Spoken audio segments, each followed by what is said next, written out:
Hi,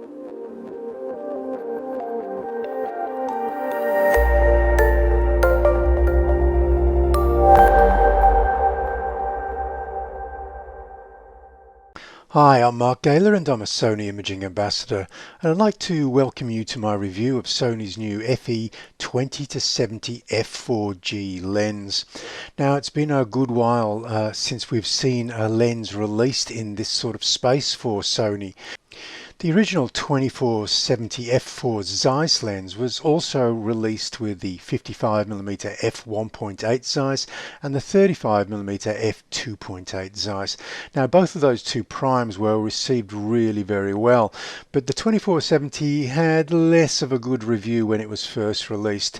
Now, Lens Rentals reviewed this maybe a little bit late to the table here, but 3 years later they reviewed and bench tested this 24-70 Zeiss, and this is what Roger Cicala had to say about this lens.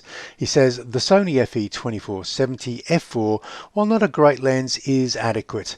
Note, I didn't say adequate for the price, I said adequate, and its copy-to-copy variation isn't bad.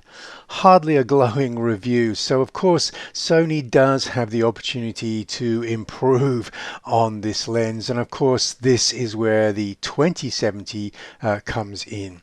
Now, it's not a 24-70 f4G, it's a 20-70 f4G. So we moved out a 2.9 times zoom to a 3.5 times zoom. And this is a whopping 10 degrees wider on the angle of view at the 20mm focal length. So this is going to be big news for quite a few photographers, because a lot of people who do carry a 24-70 also carry maybe the 16-35 zoom or a 20mm prime.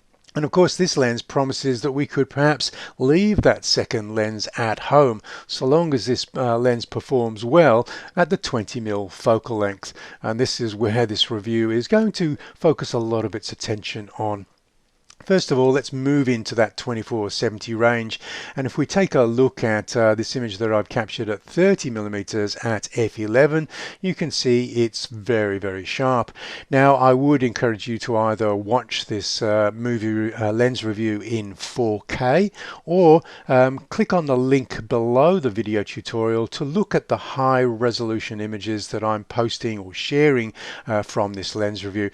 Now, I'll post 6K images to my Flickr Pro account, so it will allow you to zoom in and check sharpness, because really sharpness is in the eye of the beholder. You certainly shouldn't trust any reviewer to say whether this lens is sharper than another lens, but maybe just look at the images this lens is capable of capturing at maybe different focal lengths and different apertures. Here's another one at the 35mm focal length, this time wide open at f4. Now, of course, this lens isn't going to match the corner-to-corner performance wide open that we might see in a lens such as the 35mm 1.4 GM, which has spectacular corner sharpness wide open. But for most people who are not zooming in on this image, this level of sharpness corner-to-corner is going to be perfectly adequate. Again, looking at sort of a more typical 45mm focal length, this time stopped down to f6.3. This is very sharp, I think, in my opinion. And also at the 60mm focal length, there's hardly any barrel or pincushion distortion at this mid-range. You will be relying on lens profiles to make those corrections. It can be done in camera if you're shooting JPEGs, but you will need a lens profile to correct the pincushion distortion at the 70mm focal length or the barrel distortion at the 20mm focal length. Now, I'm correcting some of these manually because I don't have access to that lens profile as I'm creating this video. Here at the 50mm focal length, now I also have to say is if people know the sort of work I do, I'll often use primes around this focal range, such as the 35mm and 50mm focal range, but having to switch out lenses systematically to change your angle of view is something that a lot of photographers don't want the hassle to work with. So a zoom fits their workflow better than using maybe 2 or 3 prime lenses. Now, I've also got a shot shooting into the sun here at that 50mm focal range, and you can see this lens is performing very well shooting in towards the sun in this instance. Now, some of you may have noticed in some of the images I've been posting, we're getting starbursts from pinpoint light sources. So I thought I'd take the opportunity here to stop down to f11 and show you that the starbursts from this lens are actually quite good. We've even got a little mini starburst kicking off the moon that you can see in the right side center of this image. So a lot of people will be pleased, especially those who like those starbursts from pinpoint light sources. And you'll notice that I'm not stopping down to f16 to get that starburst. We get perfectly respectable starbursts at an f11 aperture there. Okay, so again, for people who are prepared to stop this lens down beyond f4, you are going to get a good level of sharpness. For most people who want to get optimum sharpness, they'll possibly stop down to f8, put the camera on a tripod, and they really don't need access to a wider aperture lens in these instances. I'm actually using this in conjunction with an ND filter as well. I still think this lens performs really well at f5.6, and we're only going to get maybe a little bit fussy for the pixel peepers who are zooming into 100% and noticing maybe some of the edge performance isn't as sharp as when we're stopped down to f5.6 or f8. Now, one of the great things about this new lens, it has all of the bells and whistles. Now, we've seen this once before on the 20mm f1.8G, but I have to say this has got another bell and whistle above and beyond that lens. Not only do we have the AF/MF switch, the custom button, the aperture ring, the D-click switch, but we also have the iris lock. This is a feature that allows us, when we put the aperture ring into A, we can lock that in position so the camera can control the aperture rather than having to turn the aperture ring. This is especially important for people who like to use the memory recall on the shoot mode dial to select a specific aperture that's in the memory. Of course, if the aperture ring is turned to a specific aperture, the memory recall can't override that. Another one of the great new features of this particular lens compared to older lenses is that it has Sony's dual XT linear focus motors, and that means that this lens is going to keep up with cameras such as the Alpha one shooting 30 frames per second, so this could be used in an action sports context as well. And here is a close-up of some of the details of the AF/MF switch, that focus hold button. We've got a couple of those buttons, but they both perform the same task. The reason we have more than one is so that when we're holding the camera in vertical orientation or portrait orientation, we can easily access that custom button there. Now, with all of these extra features on this lens is still a small and light lens.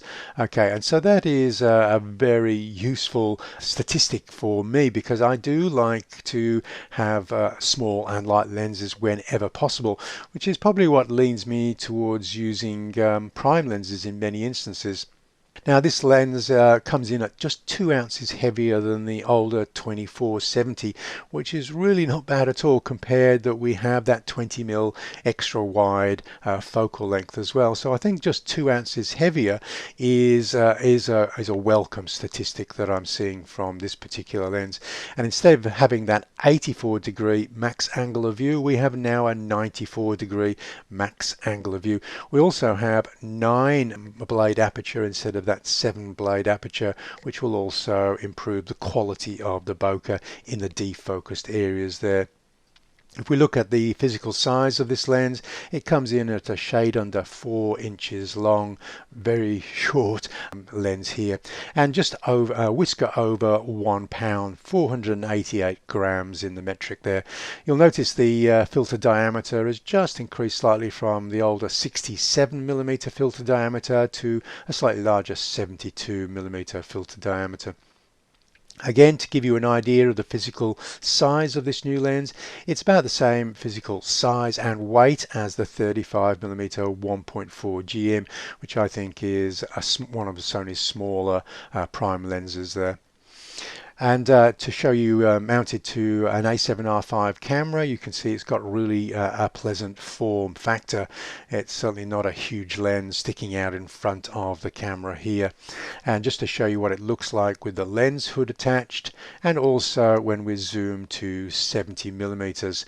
Okay, so there you get a good idea of the form factor of this. And I don't think this lens would look out of place on maybe the more compact Alpha 7C camera. Now, for people who like to look at the lens construction, the lens elements, the type of lens elements that Sony's using, that's all contained on this slide. I'm more interested in the actual performance as a photographer, so I'll just mention the fact that it does have internal focusing, which is an issue if you're using circular polarizing filters. The rest of it is probably pretty much what one would expect from a late model Sony construction lens here. Some of the information that is on the lens that I actually think is an important thing to look at in a little bit more depth is the minimum focusing distance. Now, you'll sometimes see Sony talk about the minimum focusing distance using different distances here. So the distances quoted on the front of the lens is from the subject to the sensor plane at the back of the camera. Again, you'll see Sony, and I will later quote a smaller minimum focusing distance, and that's from the front of the lens to the subject matter. So without much further ado, let's take a look at this impressive close focusing performance. Now, I can get just a shade over 3 inches away from that subject, from the front of the lens to the subject, 88 millimeters. Now, perhaps a more useful figure that I like to use when looking at the close focusing distance is the magnification ratio. And this has a 0.39 magnification ratio. Remember, a macro lens has a 1:1 magnification ratio, and this has a 0.39. And you can see how close I'm getting at the 70mm focal length to those leaves and feathers on my table here. Now, to compare that to other lenses that maybe don't have such an impressive close focusing distance, let's take a look at a lens that has a 0.2 magnification ratio. This is what the older 24-70 Zeiss zoom lens has, and also a prime such as the 85mm 1.8. We can see the closest I can get to this little Mickey Mouse, who's just 2 inches tall here, is illustrated in that top left image from the 85mm. Compared that to the really impressive close focusing distance performance of the new 2070 at 70 millimeters, we're just 3.15 inches away from Mickey now, and he can fill the frame of this full frame sensor. And I've just dropped in a little ruler beside Mickey Mouse there, so you can see he measures 2 inches in height. So I think that's really impressive, and for many macro photographers, we actually don't need a macro lens if our subject isn't really tiny. We can get into very small flowers and very small insects and create an acceptable degree of magnification without having to purchase an actual macro lens. There is the tall inch Mickey. I've not cropped this image. This is the full resolution image that you're looking at here, and I can basically get Mickey to occupy pretty much the height of the frame here now. And of course, if we were to crop either in camera or in post-production, we can get even closer. Here I'm just dropping into APS-C mode, and we can see now just half of Mickey fits in the frame or composition of this shot here. And for most people using an R camera or an Alpha 1, we could go in even tighter and still export a 4K image. Just because I think this is one of the lens's most impressive performance figures, I just thought I would compare this with some of others lenses which also have a good close focusing performance, such as the new GM Mark II, the 24-70, the 70-200. Both of those got a 0.32 times magnification ratio, and the very impressive 100-400 has a 0.35, and this new 2070 beats shoots them all with a 0.39 magnification ratio. I think this could possibly be Sony's closest focusing lens that's not listed as a macro lens. If you found one, please let me know in the comments below, because I think I'd like to be able to say that this is perhaps Sony's best close focusing lens to date. Now this is an image captured with the 35mm 1.4 GM. Now a lot of people will probably say, oh, f4 aperture, I'm not going to get my shallow depth of field, so this is not a lens that I would consider owning. So I just wanted to now focus on the topic of figure ground separation. How much bokeh can we actually achieve with a 20-70mm f4 lens? So of course at that 35mm focal length I can't actually get a good figure ground separation, so I'm really not going to attempt that at this 35mm focal length.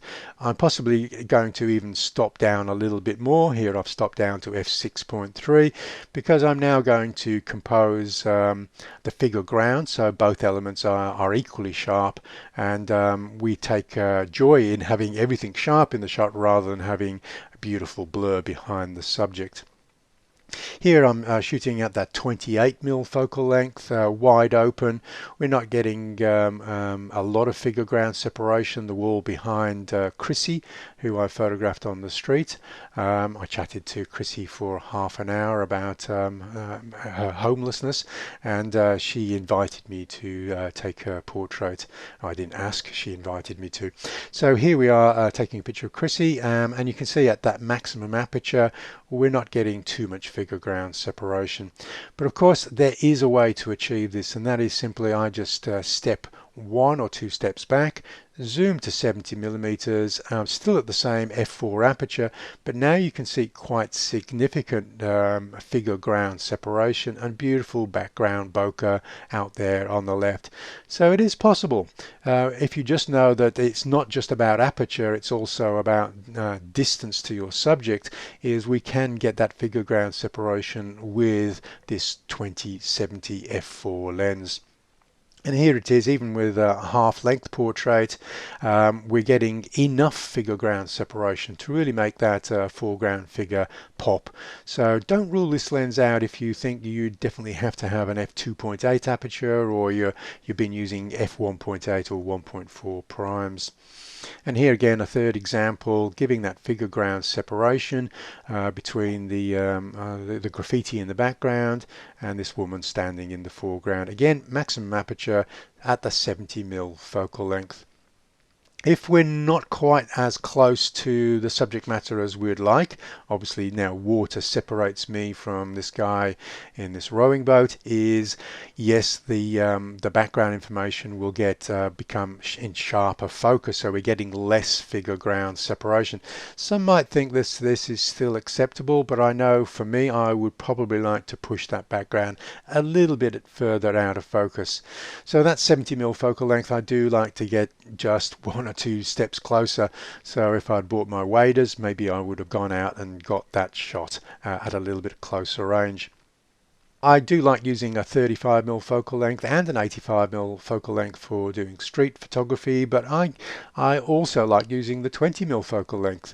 And so here I'm going to just show you a couple of examples using that 20mm, showing you it at a maximum f4 aperture. Obviously at that wider focal length we're getting very little figure ground separation. Now expect your backgrounds to be almost sharp even at maximum aperture when using that 20mm focal length. So what I would tend to do again is just embrace the sharpness and stop down to f5.6 or f8 and get everything sharp in the shot, and just build your scene up in layers between foreground, middle distance and distance, and try and get a pleasing frame that it contains all 3 elements, because we can't blur any distractions when working at these wider angles. So here I'm at 20mm corners, f8. It's sort of an f8 and b there type aperture. Is I'm just going to grab everything in sharp focus and not having to obsess too much about where my focus is tracking or where the focus point is, just knowing that at that 20mm focal length, stopping down to f8, pretty much everything in the shot is going to be sharp. And here's another example, f8 and b there with this 20mm focal length. If you're getting much closer to your foreground subject matter at that 20mm focal length, and you've got distant subject matter that you also want pin sharp, especially in the corners, then you might want to stop down beyond f8 to f11. And again, I'm inviting you to zoom in on some of these images by going to my Flickr Pro. There'll be a link just below the video tutorial. So when I say corner sharpness is good, you can see how good that actually is. Now here we are with opening up to f5.6 because I'm putting the focus in the middle distance. Now the detail right over there on the right, which is much further away, is going to be a little bit soft, but a lot of people viewing these images are not going to notice, just because that's not where the focal point of the image is and they don't have the opportunity to zoom in.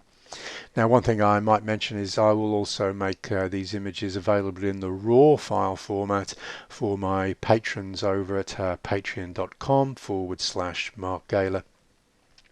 One of the other ways to ensure corner-to-corner sharpness when having to work with the wider apertures, maybe in such a dark alleyway here, is just to position yourself so everything is at the same distance from the lens. Here I'm shooting an example wide open at f4. This would be a really good image to go into the corners and saying, well, how good is this lens performing at 20mm right out there in the corners at maximum aperture? No, it's not going to be as good as the 20mm f1.8 prime, but good enough for most photographers, I think. So just playing with a few creative ways that I can deal with this 20mm focal length, because as I said, the hero of this new lens is perhaps its 20mm focal length. So here I'm shooting with a slow shutter speed, handheld, 1/15 of a second, and here now I'll use a very fast shutter speed, 1/2000th of a second, stop down to f8, and we're getting everything pretty much pin sharp in this frame, even when zoomed in. Now I've got an example here at f11, but I don't think this is really necessary. At the 20mm focal length, f8 will usually get everything in the frame from foreground to background sharp. Now a lot of people will be looking at this lens and they're probably tempted, but they're going, okay, so Sony also has a G lens which is the 24-105, so should I go for a 24-105 or should I choose the 2070? Okay, obviously horses for courses, you're getting a longer reach on the 24-105, you're getting that 105 focal length, but you don't get the 20mm, and on the 2070 you get the ultra wide angle of view, the 20mm, that 94-degree angle of view, but you don't get the 105 reach.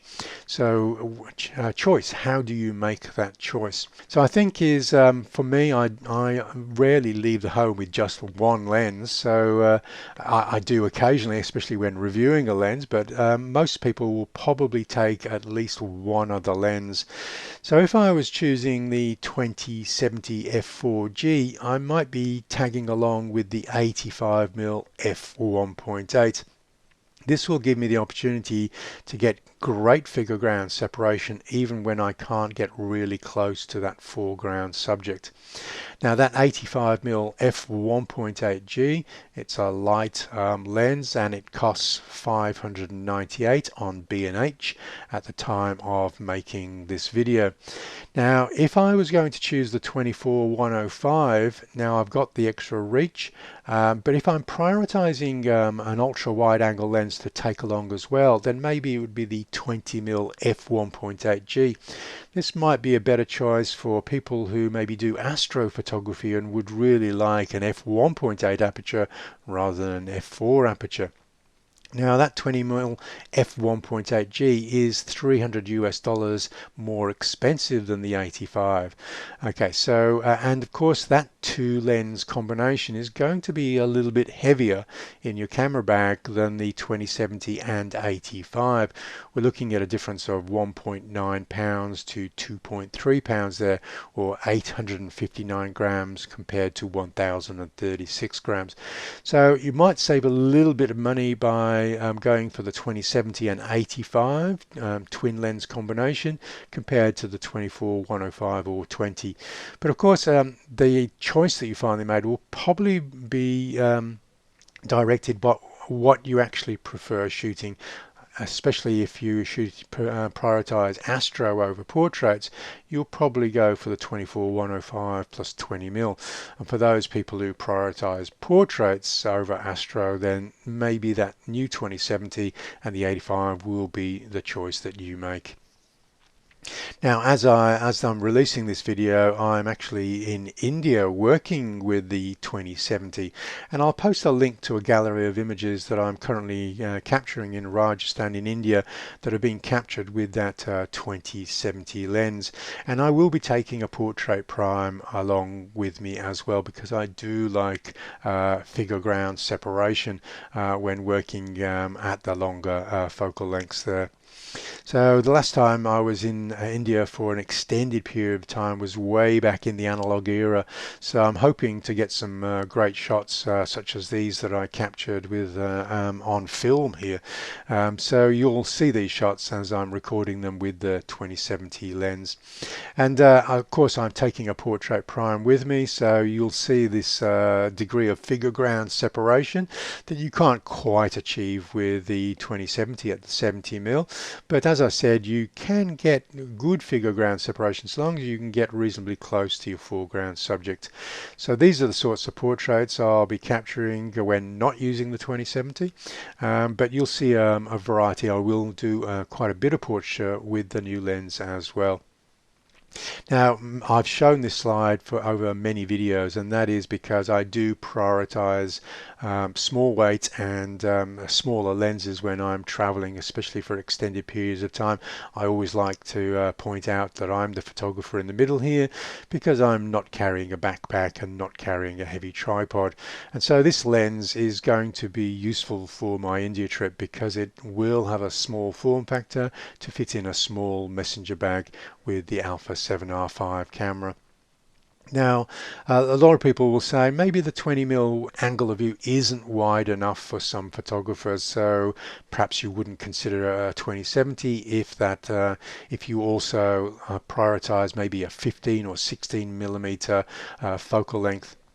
In these instances, I will occasionally want to shoot with a wider angle of view than 20mm, but I'm not prevented from doing this. I will often shoot 3 vertical images at the 20mm focal length, and then stitch those images to create a 14mm angle of view in post-production. And that is usually quite easy to do with the modern software. If you're very, very close to the foreground subject matter, you might want to consider using a nodal rail, and if you're doing them in vertical orientation, you'll want to combine that with an L bracket as well. Now I'll be taking along a 140mm nodal rail, which doesn't weigh much at all really, and I've tested the no parallax point on this 2070 lens, and that 140mm nodal slider has to be slid pretty much all of the way back on the tripod head to find that no parallax point, and that just makes sure that the foreground and the background information lines up very easily for the stitching software when it's creating this panoramic in post-production.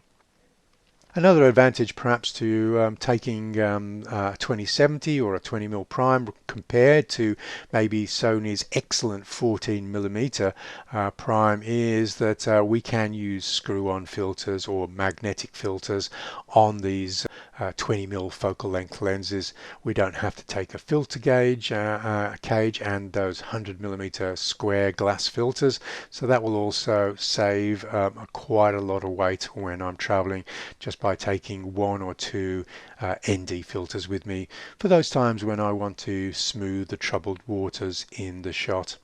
I think this will be well received, this 2070. There's very little or perhaps nothing at all to compare this focal range to. It seems to Sony's found maybe a new niche focal range for themselves. That 2070 is going to be a very attractive, as I said, for people who will really enjoy not having to take an ultra wide angle lens out with their standard zoom lens. Okay, so if you're wanting more support for your alpha camera, just remember I do have a support channel, which is patreon.com/Mark Gaylor. I have ebooks for all of the late model cameras. I have Q&A forums for Premium Plus members. I have member-only seminars, over 20 hours of video content about various topics to do with photography. I'll also release the raw files for my camera and lens reviews, such as this lens review, and I also have cam set files for a range of late model cameras, so I can set up your camera from a file copied to a memory card exactly the way it's outlined in the 500 or 600 page ebook. And I've pretty much got most of the late model cameras since 2018 covered with these ebooks. The only ones I don't have ebooks for currently is the A7S III and FX3, so you should find a good resource in these ebooks. Now, it's just a $10 1-month subscription, and there's no contracts or commitments, so you can unsubscribe as soon as you've got your ebook if you don't want to participate in maybe watching more seminars as I make them, or in the Q&A forums for the Premium Plus members.